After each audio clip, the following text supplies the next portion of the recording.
saiu o hino do Gigante da Colina, então a parada agora é com você, Breno Monsef. Vamos lá, Azevedo, só pra responder o que o ouvinte perguntou nessa questão aí do calote e tal, é porque é até complicado, a gente não tem tanto tempo assim pra explicar, mas como teve a transição do clube pra SAF, ainda tem questões pendentes de antes e questões que foram criadas, é claro, com a Vasco SAF. Algumas na justiça comum, outras já renegociadas, então cada caso é um caso. Quando o empresário ou o jogador vai à FIFA, aí que é o problema, porque pode virar um transfer ban, né? E aí o clube não pode nem contratar e nem demitir, né? Você tem que ficar com os jogadores que tem, o elenco que tem. Você não pode vender e nem comprar jogadores ou até rescindir contratos, você fica com uma limitação. E de fato o Vasco está com muitos problemas nesse sentido, com alguns débitos para serem resolvidos e, é claro, alguns também na justiça comum, desde valores pequenos até valores grandes. Então tudo isso, é claro, está sendo trabalhado para que o Vasco resolva e não seja punido. Pelo que eu conversei essa semana, até expliquei isso no Papo 2 de ontem, o Vasco não vê preocupação em sofrer um transfer ban na FIFA, então tudo vai ser resolvido. Foi o que eu ouvi essa semana. Outros pontos até sobre ouviu isso. Essa semana? Apurando informações. Ah, tá, mas você ouviu de alguém de dentro da diretoria? Dentro do Vasco. Essa mesma gente que falou que o Vasco nunca mais entrou em enfrentar o Flamengo nem em condição de desigualdade. Para que o torcedor não se preocupasse com possível transfer ban. Foi o zap que eu recebi de volta essa semana. Foi na segunda-feira, inclusive. Tá certo. Enfim, sobre a situação do Pedro Raul, que interfere nessa questão de negociações. Sim. Eu venho explicando isso há algumas semanas, que o Vasco só vai receber grana da 777 em setembro. A janela já vai ter fechado, a janela se fecha agora no início de agosto. Então o novo aporte viria só em setembro. Pra agora, o Vasco tem que usar o que já tem em caixa pra negociações, a não ser que consiga algo muito fora da curva. Então o Vasco tá tentando concluir logo. Essa SAF é bem elaborada, né, negociação, cara? Assim, bem inteligente, né? Tem que concluir logo a negociação do Pedro Raul pra poder entrar grana. Foi visto como um certo alívio o interesse do Toluca para que o Vasco venda o jogador por 5 milhões de dólares, lucraria 3. O Vasco investiu 2 milhões no final do ano passado de dólares ao Kashiwa Reysol do Japão para contratar o Pedro Raul. E aí agora espera essa negociação para poder lucrar esse dinheiro e ter um alívio para poder investir mais no mercado. Tá desde terça-feira o Vasco nessa correria para tentar concluir. O Vasco também se interessou em vender o Pedro Raul. Ele inicialmente deu ok, o Pedro Raul, né? Deu ok pela negociação, falou que sim, quer ir pro Toluca do México, e o Vasco guardando para poder ter essa grana. Uma última informação curiosa que a gente trouxe de hoje é que o Ramon Dias vai dar o treino de hoje à noite. Vai ser às 6h30 em São Januário, para poder sentir o clima do estádio. É claro, não vai ter público, mas para saber como é que tá o gramado, como é que tá a questão da iluminação para o jogo de domingo contra o Furacão, que vai ser às 6h30. Então hoje o treino vai ser em São Januário e não no CT Moacir Barbosa, às 6h30, com o Ramon Dias tentando sentir inicialmente como é que tá o ambiente de São Januário para a estreia dele contra o Furacão no próximo domingo, meu parceiro Bruno Azevedo. Cara, é tanta coisa que a gente tem que abordar no Vasco, né? E para começar, essa situação envolvendo dívidas, que a gente realmente achou que o vascaíno ia se ver livre desse tipo de noticiário, e culminando com resultados ruins dentro de campo, enfim. É um momento de virada pro Vasco. Urgentemente, né? Não tem mais tempo não tem mais margem de erro. E isso é um ponto preocupante, né, Gabriel? Eu até brinquei, não, vamos falar de outra coisa, não fala desse negócio de dívida, não. Eu falei brincando porque eu, assim, tenho focado, digamos assim, em tentar entender o que vai acontecer com o Vasco dentro de campo. É óbvio que essa questão das dívidas, né, não pagar, transfer ban, tudo isso impacta também dentro de campo, né? Você vai tentar contratar, se a sua fama é de caloteiro, isso é em qualquer área da vida, né? No futebol não é diferente. E aí fica um Vasco sendo atormentado por esse tipo de situação, quando deveria focar em soluções dentro do campo. É difícil separar essas coisas do futebol, né? Tem hora que o extracampo acaba interferindo naquilo que é o mais importante, que é o futebol, que é a bola rolando. Então, assim, cara, eu confesso que eu tô desgastado até pra falar sobre alguns temas do Vasco. Me irrita um pouco, a diretoria não parece encontrar as soluções necessárias, então eu tô entregando pra Deus e torcendo pra ver se o Vasco pelo menos se mantém na Série A. E aí, né, numa virada de um ano pro outro, você dá uma reformulada, muda as peças na gestão, muda as peças dentro do elenco, pra ver se o Vasco reencontra aí algum bom trabalho. Se é que o Vasco se encontrou com algum bom trabalho nos últimos anos. É isso, cara. Eu tô focando num Vasco dentro de campo, porque fora dele me parece que, assim, é um planejamento mal feito, mas tão mal feito. Tá difícil imaginar que essa mesma galera que tá lá dentro vai conseguir reverter o cenário. O Lennon Borba tá com a gente aqui. Como pode a diretoria do Vasco e seus conselheiros não tentar algo para anular essa SAF? Eu não sei se a questão contratual possibilita isso, sinceramente, né? Já foi vendido.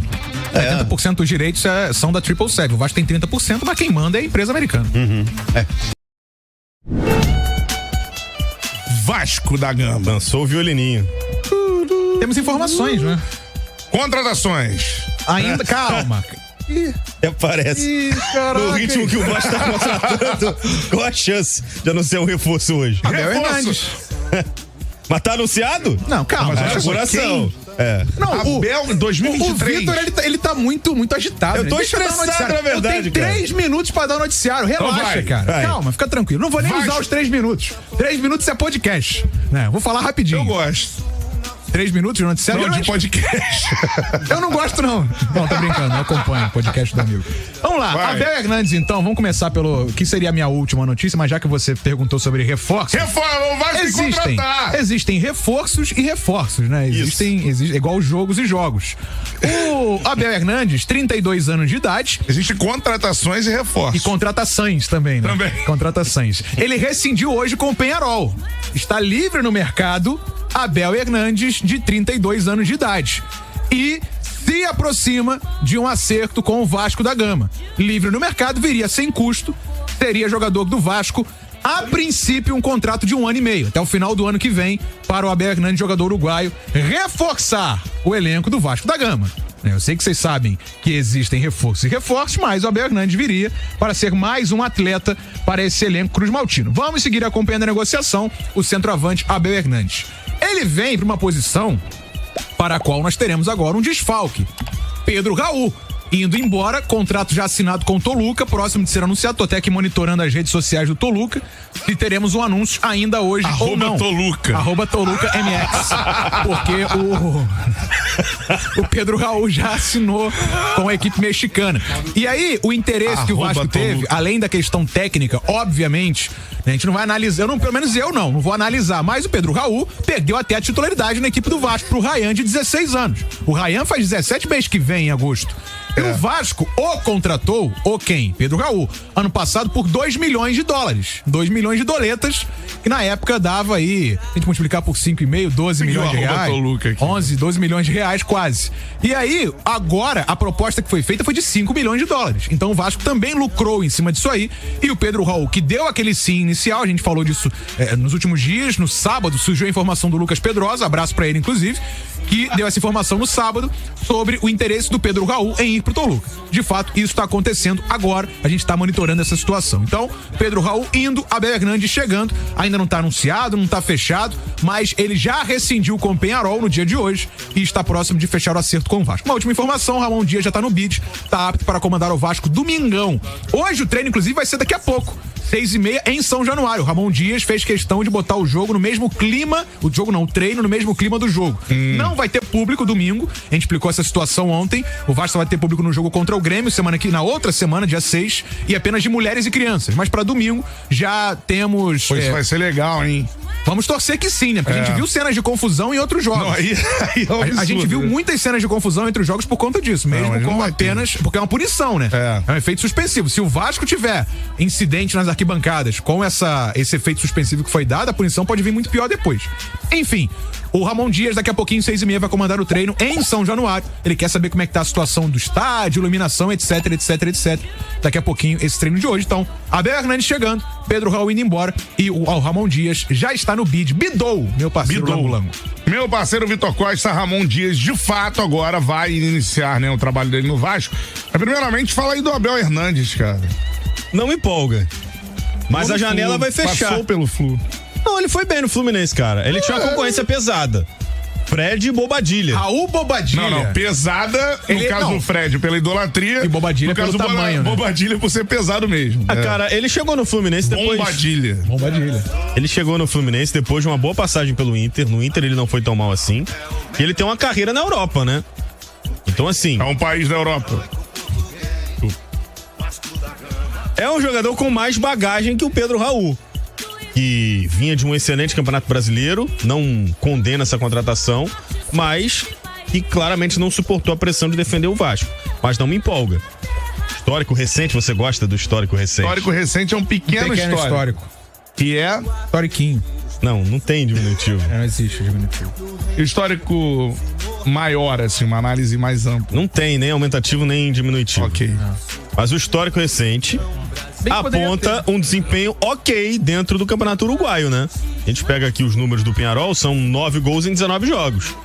É uma média semelhante à do Pedro Raul. O Pedro Raul tem essa média pelo Vasco. Só que o Pedro Raul perdeu a titularidade. São 9 gols em 25 jogos. No Brasileirão foram só 2 gols. Né? O brasileiro botou essa média muito pra baixo. Calma aí. Deixa eu ver se eu entendi o que você falou. O Abel Hernandes tem uma média... um pouquinho superior.